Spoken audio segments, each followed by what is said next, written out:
E como é que foi que essa escada chegou em Roma? Roma. É que os anjos trouxeram ela voando a escada de Jerusalém até Roma. É um pouco difícil, né, de se aceitar essa possibilidade. Quer dizer, o catolicismo na periferia era mais observado, mais sério do que na própria sede. Em Roma havia, pasmem os senhores, havia prostíbulos, né, que são os bordéis específicos para os representantes da igreja. Na verdade, o que Deus quer da gente não é nenhuma proposta.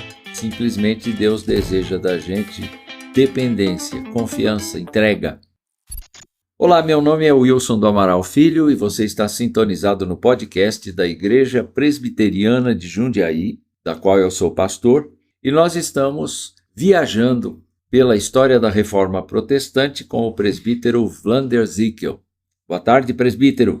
Boa tarde a todos. Vamos dar sequência então a mais um episódio. No último nós começamos a falar sobre a viagem de Lutero à Itália, né, e algumas coisas que ele começou a estranhar. Uma outra coisa que ele notou assim, que não estava sendo observado, é que aquele costume na sexta-feira, né, não se fazia nenhuma diferenciação em relação aos outros dias, já que a prática reinante era da abstinência da carne. Então não se comia carne às sextas-feiras. Sei. No início era todas as sextas-feiras, né? Depois, aqui eu lembro, a minha família de origem italiana também, de sexta-feira, normalmente era pescado, alguma outra coisa. Depois foi reduzindo e ficou mais na Semana Santa. Quaresma e Semana Santa, né? Hoje, pelo que a gente observa, tem algumas famílias que mais seguem, na sexta elas ainda não comem carne. Mas a tendência é que a coisa vai deixando de ter. E ele ficou abismado com isso, porque na Alemanha a regra, a disciplina era de se observar isso. Quer dizer, o catolicismo na periferia era mais observado, mais sério do que na própria sede do catolicismo. Que ele estava observando. Que impressionante. Tem alguma outra coisa que a gente poderia dizer a respeito de Roma? Sim. Havia... Em Roma, a gente sabe, sempre foi um problema, né, a parte de celibato, né, dentro da área eclesiástica, né? Embora já tenha passado, como nós vimos aí, né, começou desde o século IV, V, já tentativas de forçar o celibatário, né, para que o pessoal permanecesse solteiro, mas sempre a igreja dava vazão aos seus instintos sexuais, né? E o que a gente observa aqui? Por exemplo, em Roma havia, pasmem os senhores, havia prostíbulos, né, que são os bordéis, né, específicos para os representantes da igreja. Tá? Era específico para atender o pessoal da igreja mesmo. Nós vamos ver mais para frente aí que a coisa era pesada, né? Sei. Também em Roma ainda tinha uma outra coisa, que é a famosa Scala Sancta, né, que é chamada Escada Santa, né? Essa escada aqui também é conhecida como Escada de Pilatos, né? O que diz a tradição? E tem até hoje. Até hoje tem lá em São João do Latrão. Não, eu sempre falo, não é ladrão, é latrão que chama. Tá? Segundo a tradição, essa escada teria sido do palácio de Pilatos, pela qual Jesus teria subido, né, em Jerusalém, à presença do governador romano. E como é que foi que essa escada chegou em Roma? Em Roma. Tem duas versões. Uma absurda, mas que está escrito, né, o pessoal acreditava também, é que os anjos trouxeram ela voando a escada de Jerusalém até Roma. É um pouco difícil, né, de se aceitar essa possibilidade. A outra é que ela veio através da própria mãe, Santa Helena, se tornou Santa Helena, que era a mãe de Constantino, que ela teria desmontado a escada, então cortou degrau por degrau, que era de mármore, né, embalou, naturalmente veio por barco, chegou em Roma, nesse local aí, eles remontaram a escada e transformaram isso como um ponto de peregrinação, né? Tá.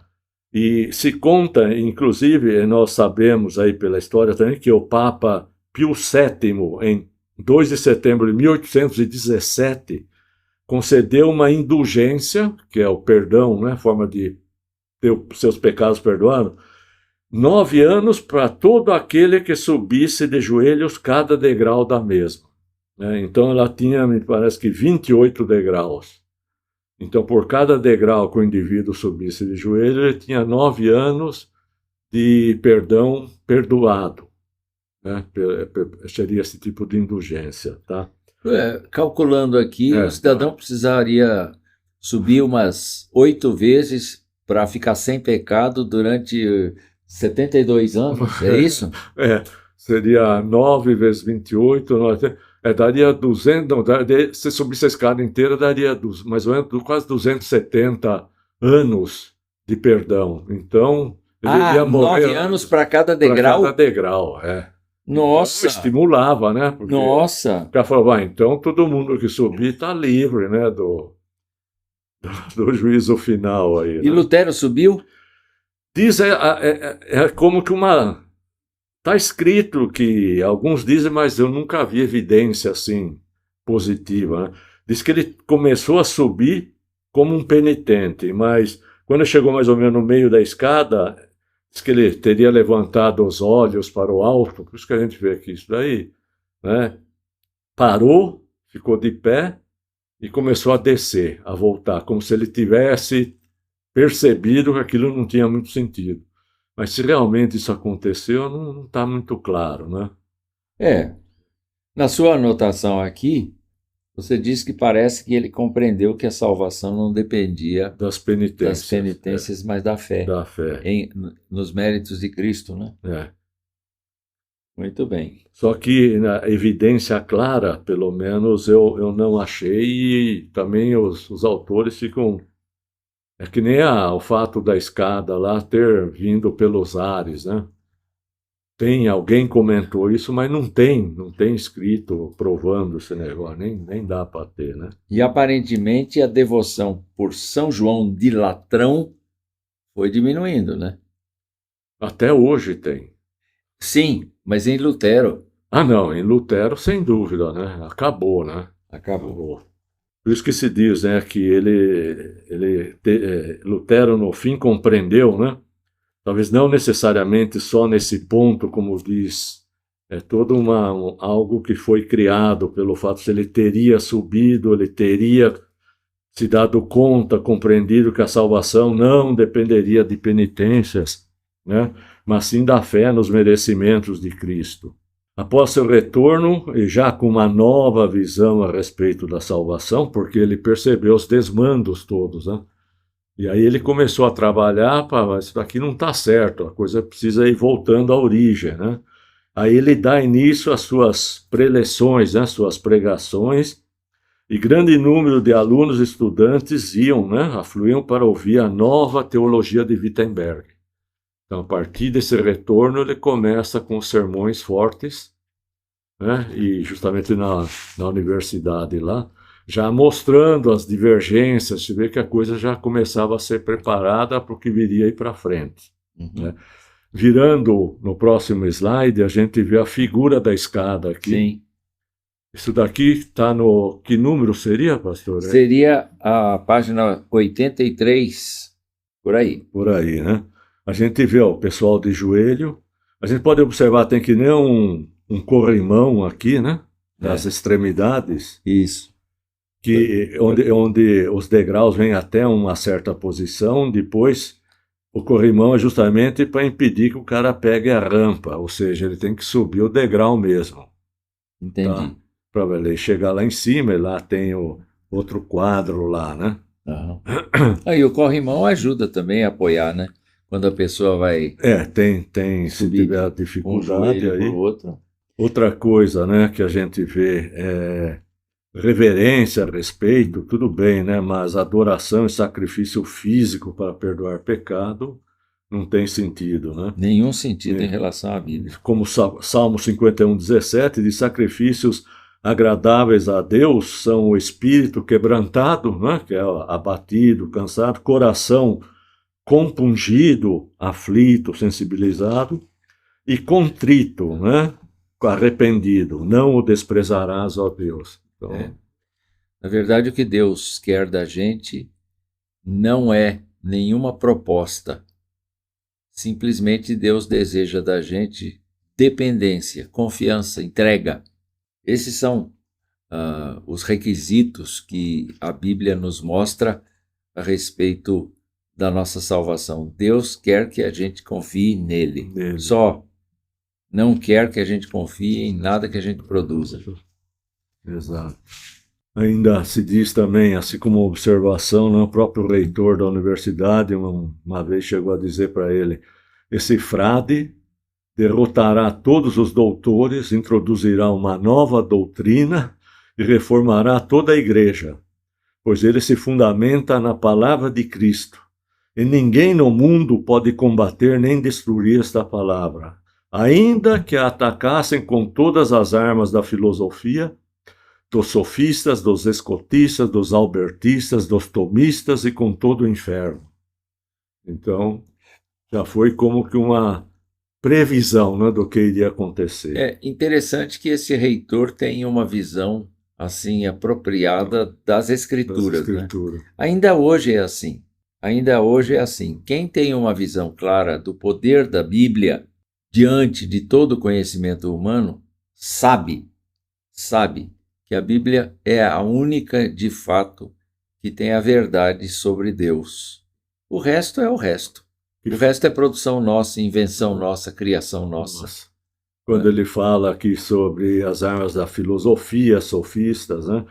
Mais para frente eu pus sem detalhes, né? Mas assim, a grosso modo, o que era esse sofista, escotista, albertista, tomista, o pessoal só, e depois pode cada um pesquisar, né? Porque aí tem coisa bastante aí para ver.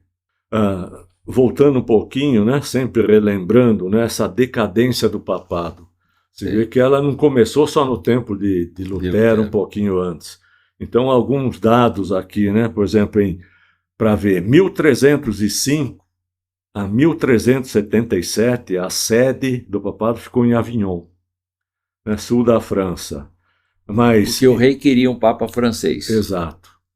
Ele queria um papa francês e ele pegou quem? Ele pegou Clemente V de Genebra, que era o lado suíço que falava francês, naturalmente, proclamou, né, fez com que fosse proclamado o Papa, só que não deixou ele, nem na Suíça e muito menos na Itália. Falou, não, você vai ficar aqui na França, onde eu te olho, né?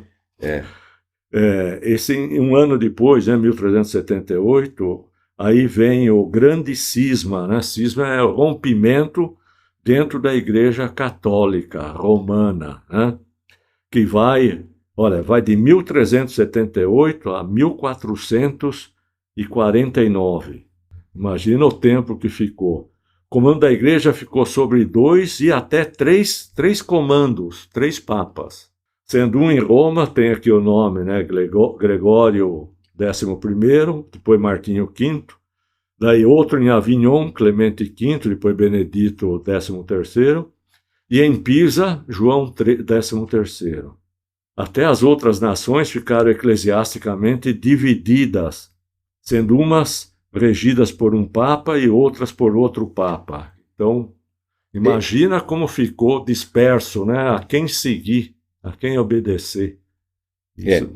Essa crise tinha desaparecido já no tempo de Lutero, né? Porque se ficou até 1449, é isso? Isso. Como ele veio 1500, 1505, né, que ele começou.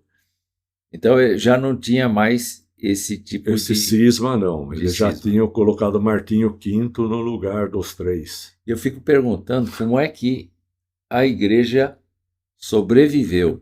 Como é que o Evangelho de Cristo sobreviveu? Como é que a Bíblia foi mantida? Eu acho impressionante isso. Acho impressionante. Porque é obra de Deus mesmo. São quase 150 anos, né? de divisão, imagina, né? Quantas gerações passaram aí. Exato. Interessante, né? Até 1449, mais ou menos 1450, 1460, logo depois vem a imprensa mecanizada. Sim. E aí começa a reprodução da Bíblia. Então, vê como tudo, né? Tudo vai se ajustando. Então, no tempo de Lutero, a gente tem uma tradução de Erasmo de Roterdã, a gente tem uma tradução do próprio Lutero, a gente já tinha a tradução para o inglês do Wycliffe, a gente já tinha várias manifestações, não é? No sentido de liberar a Bíblia do poder da igreja. Exato. Porque ela ficava onde? Nas bibliotecas, ficava nos mosteiros, mas o povo comum não tinha Bíblia. Não, não. Se diz que para um exemplar de uma Bíblia, né?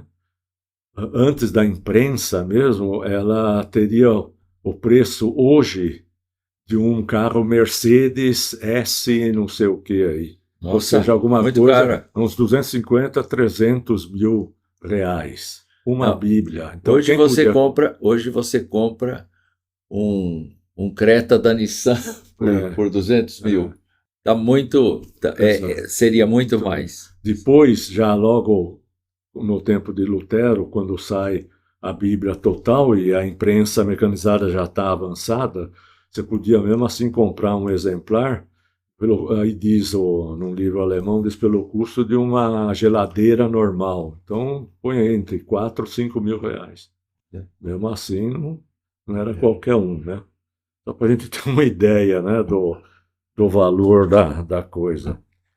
Isso explica porque que a Bíblia viviam acorrentadas. Uhum. Né? É porque ela era um bem precioso. Bem precioso. Mas voltando a Lutero, ele tinha conflitos?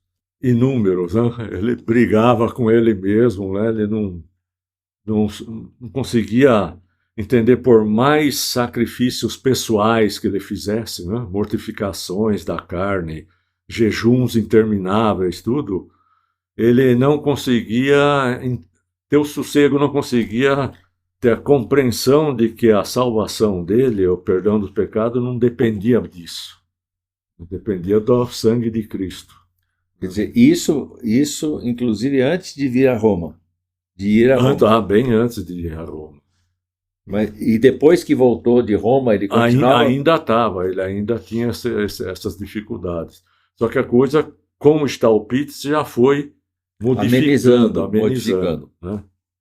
Até que ele ganhou a Bíblia de Staupitz, e aí ele foi lendo e, de repente, tem a reviravolta. Né? Ele, apesar dos conflitos espirituais, de repente, né, como diz aí, ele encontra a luz da verdade e a paz de consciência quando ele percebe pelo texto bíblico de Romanos 1,17, em que o apóstolo Paulo cita Abacuque, né, o justo viverá pela fé. Aí ele se lembra dos conselhos de Staupitz, que era o pai espiritual dele, né? Sei. Que observou que Paulo havia feito do sacrifício de Cristo o centro da verdade e da religião. Seus pecados e angústias, seus sofrimentos haviam todos caído sobre o ombro de Cristo na cruz. Ou seja, Cristo fez o que ao pecador teria sido impossível fazer com suas penitências pessoais. Então aí é o grande momento, né, de inflexão na vida de Lutero. Aí de 1513 a 1515, ele faz, são 2 anos, ele dá curso bíblico na Universidade de Wittenberg, que era sobre o livro dos Salmos. 2 anos. Então, é por isso que se diz que a vida de comentador dele iniciou, na verdade, aqui em 1513, com os livros dos Salmos. Enquanto que a de reformador, como nós sabemos, iniciou em 31 de outubro de 1517. Tá? Diz aqui, em 1515, em sequência, ele dedicou-se à Epístola aos Romanos, que ele gostava demais, né? Ele abraçou. E outro livro favorito dele foi a Epístola aos Gálatas. Há quem diga que Gálatas adquiriu para ele maior importância até por conta da argumentação do apóstolo em torno dos efeitos da cruz de Cristo, da liberdade espiritual e da em Cristo. liberdade espiritual. Exato. Tá? Por isso que diz que a vida de reformador dele abrange um período de 29 anos, de 1517 a 1546, quando ele falece em fevereiro desse ano. Porém, de comentador foi um pouco mais extensa. Começou em 1513 com as lições sobre os Salmos, terminou com o Gênesis em novembro de 1545, 3 meses antes de sua morte. Que história bonita, que história de transformação. Mas o nosso episódio está chegando no final e nós temos agora que nos despedir, mas nós queremos convidar você para continuar nos ouvindo, continuar acompanhando essa história da Reforma Protestante, especialmente focada neste momento na pessoa de Martinho Lutero. Que Deus te abençoe e que você seja muito bem sucedido, que Cristo tenha na sua vida uma transformação, proceda uma transformação como Martinho Lutero teve. Um forte abraço e até o próximo episódio, se Deus quiser. Muito obrigado, uma vez mais. Até o próximo episódio, quando a gente vai começar então com o problema de culto às relíquias e daí vamos para frente.